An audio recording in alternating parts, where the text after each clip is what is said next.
मैं आप सभी से बात करने वाला हूँ कि कैसे हम एडजेक्टिव्स का यूज़ करें और उसे हम अंग्रेजी बोलने में प्रयोग करें उसका। मैं आज आपके वीडियो में ये सारी चीज़ें बताने वाला हूँ, तो ध्यान दीजिएगा कि सबसे पहले तो हम एडजेक्टिव्स को आज इंट्रोड्यूस करना चाहते हैं आपके सामने कि एडजेक्टिव्स होते क्या हैं। एडजेक्टिव्स एक ऐसे शब्द होते हैं, यहाँ पे डेफिनेशन में इट इज़ क्लियरली विजिबल कि एक ऐसे शब्द होते हैं जो क्वालिफाई करते हैं एक नाउन को या प्रोनाउन को।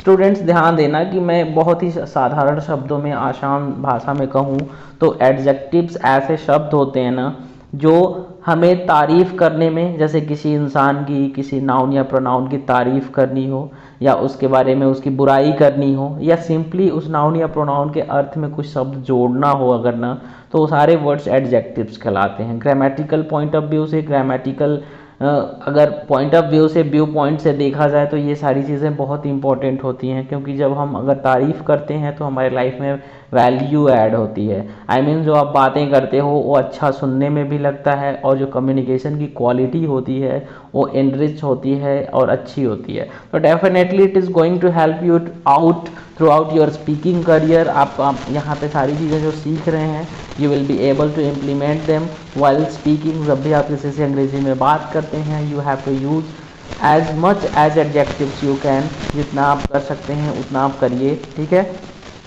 तो definition I think it is clear to you now कि अभी एक बार फिर से ध्यान देना स्टूडेंट्स कि एडजेक्टिव्स ऐसे पार्ट होते हैं जो तारीफ़ करने के लिए यूज़ होते हैं। आई मीन ऐसे वर्ड्स जो किसी भी नाउन या प्रोनाउन की तारीफ़ करने के लिए यूज़ हों उनको हम क्या कहते हैं भाई, एडजेक्टिव्स। तो स्टूडेंट्स यहाँ पे डेफिनेशन आपको क्लियर हो चुका है कि एक ऐसा वर्ड जो कि नाउन या प्रोनाउन की तारीफ़ करता है यानी उसे क्वालिफाई करता है उसे हम एडजेक्टिव्स कहते हैं।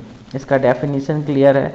But apart from this students इनको ये जानना है ना कि जब भी इनका सेंटेंस में प्रयोग होता है ना तो इनका दो तरीके से प्रयोग होता है। या तो हम इसका प्रेडिकेटिव यूज़ करते हैं या तो इसका हम एट्रीब्यूटिव यूज़ करते हैं। ध्यान दीजिएगा इसका दो तरीके से यूज़ होता है, या तो एट्रीब्यूटिव ना या तो प्रेडिकेटिव। यहाँ पे दो ध्यान दीजिएगा कि यहाँ पे एट्रीब्यूटिव या प्रेडिकेटिव दो यूज इसका होता है सेंटेंस के अंदर। तो पहले देखो, जब भी एडजेक्टिव्स नाउन के साथ चिपके रहते हैं, यहाँ पे ध्यान देना ये वाला पोर्शन, जब भी एडजेक्टिव नाउन के साथ चिपके रहते हैं, एडजेक्टिव प्लस नाउन मैंने लिखा है, तो उसे हम एट्रीब्यूटिव यूज कहते हैं।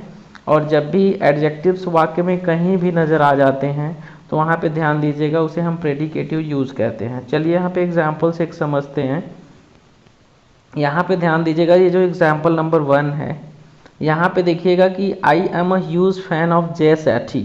मतलब कि मैं जय सेठी का एक बहुत बड़ा ही फ़ैन हूँ, यानी कि मुरीद हूँ, तारीफ़ करने वाला हूँ। तो कहीं ना कहीं से यहाँ पे देखो ये चीज़ें समझाई गई हैं कि ये जो ह्यूज वर्ड है ना, ये जो ह्यूज वर्ड है ये आपको पता होना चाहिए कि ये इसके साथ एक नाउन जुड़ा हुआ है फ़ैन। तो ये जो फ़ैन का मतलब पंखा नहीं होता है, किसी का मित्र होना, किसी की तारीफ़ करना, मुरीद होना, उसको भी फ़ैन बोलते हैं। अंग्रेजी में एक शब्द के दो से अधिक अर्थ होते हैं, दो तीन उससे भी ज़्यादा अर्थ हो सकते हैं।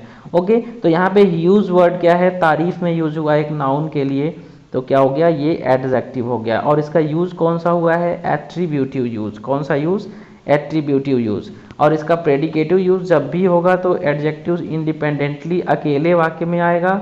और कहीं ना कहीं से यहाँ पे देखोगे कि एडजेक्टिव जो आया है वो अकेले आया है, वो उसका किसी से कोई कनेक्शन नहीं रहेगा। मतलब शब्द कहीं ना कहीं से नाउन प्रोनाउन की तारीफ ही करेगा, बट वो एक इंडिपेंडेंट रहेगा, उसके आगे या पीछे नाउन का वर्ड का यूज़ नहीं होगा। जैसे मैं बोलूँ कि I know his behaviour is good, मुझे पता है कि उसका जो आचरण है वो सही है, तो यहाँ पे उसका व्यवहार सही है। यहाँ पे जो गुड वर्ड है तारीफ में यूज हुआ है, तो यहाँ पे जो तारीफ वाला जो वर्ड आपको गुड दिख रहा है ना, ये गुड आपका एडजेक्टिव है। इन सारी चीज़ों को समझना है। ओके, तो चलिए एक बार और मैं थोड़ी सी और भी चीज़ें क्लियर करना चाहता हूँ कि अगर एडजेक्टिव्स को पहचानना चाहते तो क्या कोई शॉर्टकट है क्या।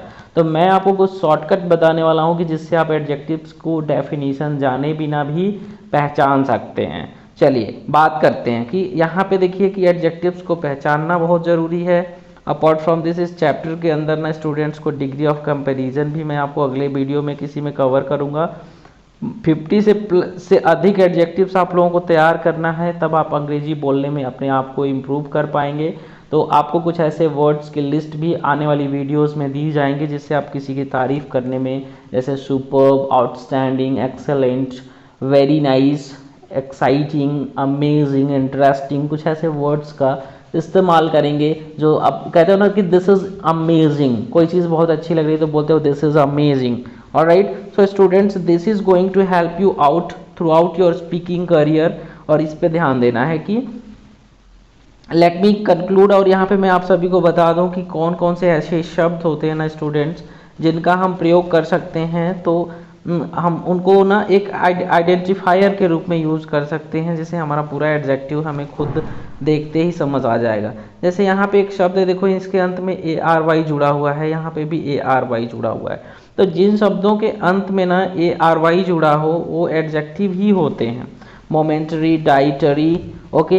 इस ऐसे ही और भी कुछ शब्द हैं जो आपको यहाँ पे क्लियरली विजिबल हैं।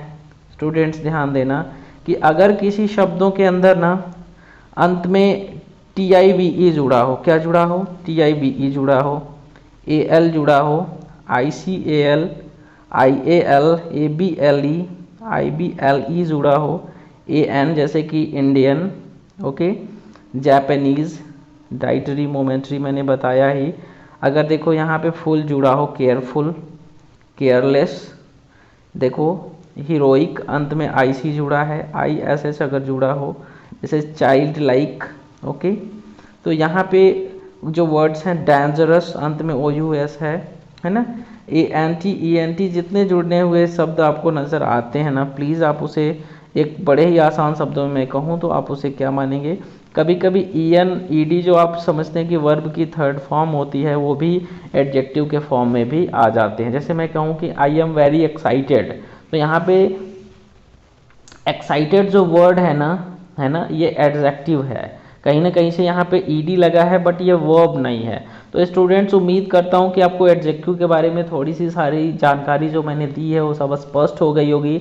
आप लोग बने रहिए चैनल के साथ, सारी जानकारी आपको 1 बाय 1 सारी चीज़ें शेयर करी जाएंगी, और ये video examination as well as competition point of view से बहुत ही इंपॉर्टेंट है। वीडियो को बार बार देखें, दोस्तों को ज़रूर शेयर करें। मिलते हैं नए वीडियो में एक नए कॉन्सेप्ट के साथ, तब तक के लिए आप सभी को अलविदा।